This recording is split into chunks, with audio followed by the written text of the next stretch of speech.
Hi everyone, Mara here. I apologize for the late video. I was trying to balance my academic and work life while trying to make these. However, after this video, I will attempt rather to post the following videos consistently.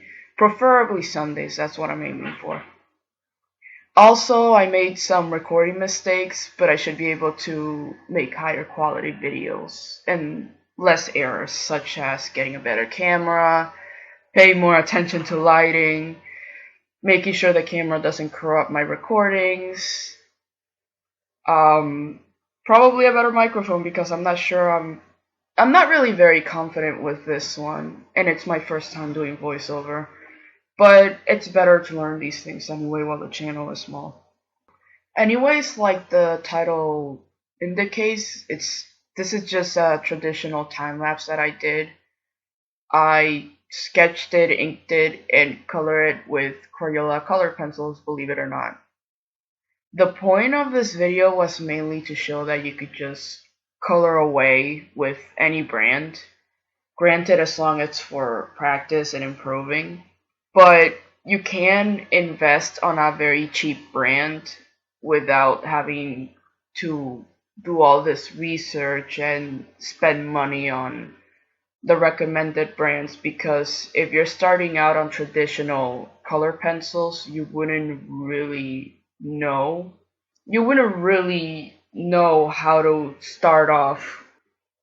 Basically, you're supposed to go as far as you can with your coloring and improve from there. And if you like it, if you think you can go farther with it and your materials are keeping you from doing so, then you can invest on something better.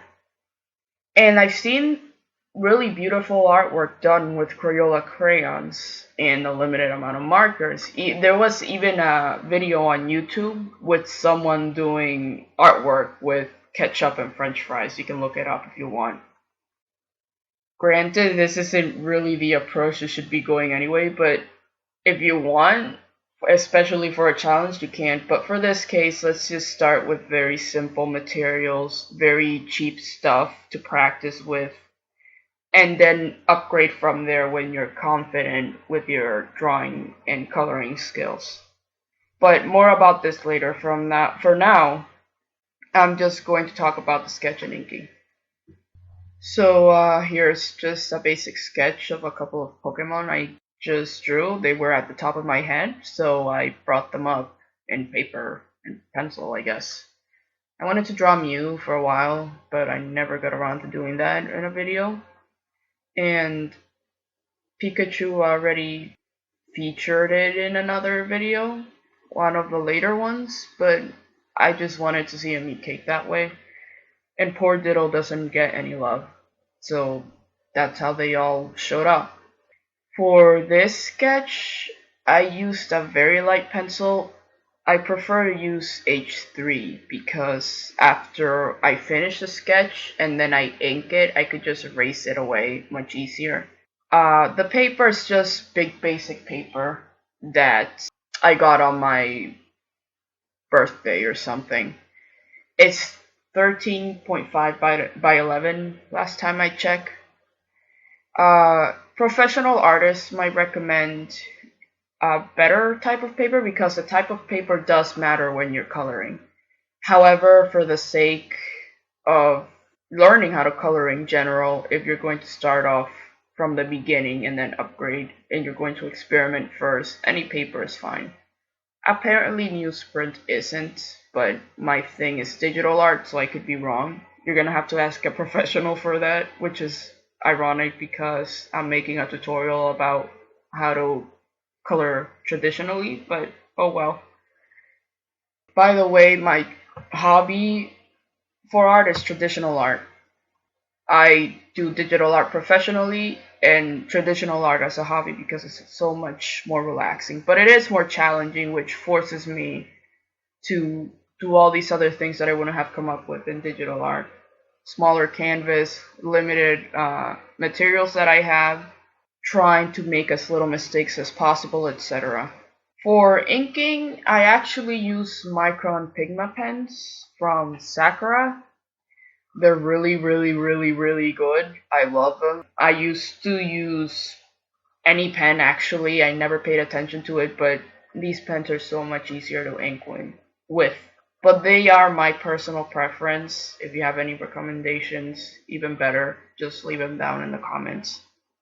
Again, like with pencils, with coloring pencils, go as far as you can with the inking with what you have first, and then as soon as you reach your limit with the materials you have, invest on something better. Okay, so now we're getting into coloring. I'm using Crayola color pencils. And once again, the brand should not matter as long as you're using it intelligently. If this was for professional work, it'd be a different case. Avoid Crayola color pencils if you want to do something for a client. But for yourself, for the sake of practice, go for it. It's perfectly fine. It's okay. By the way, this applies to digital art as well. I would sometimes get questions from people asking, what program do you use? What program do you use? And I tell them I use Photoshop, but the program doesn't matter. I use Photoshop, but the program does not matter. I would say that over and over again.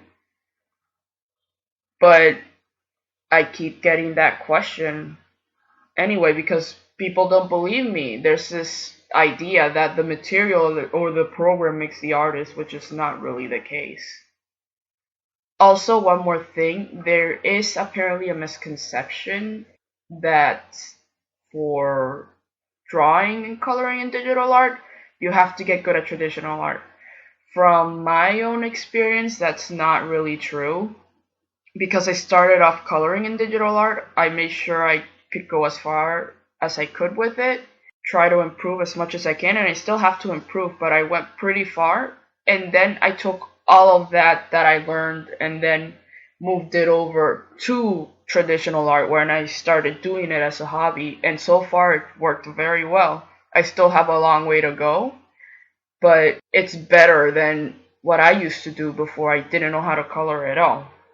Basically, the tools are always going to be different, but as long as you remember the fundamentals, you'll be okay because the fundamentals will always be the same. You'll always have to pay attention to color and values and such. Now, 3 important things to think about.